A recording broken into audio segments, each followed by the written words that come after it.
ஓம் சாந்தி. சிவபகவானின் மகா வாக்கியம்.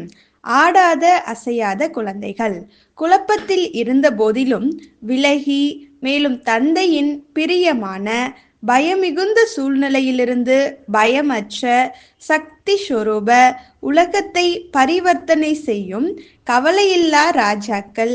கவலையில்லா ராஜாக்கள் மேல் நாலாபுறங்களிலும் உள்ள கவலை நிறைந்த சூழ்நிலையின் பாதிப்பு அம்சம் மாத்திரம் கூட ஏற்பட முடியாது.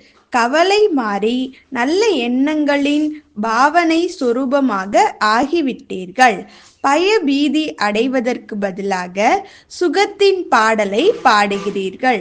எப்பொழுதும் நல்ல சிந்தனையுள்ளவராகி, சுப பாவனை சுப விருப்பங்களினால் மனதால் செய்யும் சேவை மூலமாக அனைவருக்கும் சுகம் சாந்தியின் பிராப்தி கொடுப்பவர்கள் தானே. அகால மரணமடையும் ஆத்மாக்களுக்கு அழியாத மூர்த்தியாகி சாந்தி மற்றும் சக்தியின் சகயோகம் கொடுப்பவர்கள்தான் இல்லையா?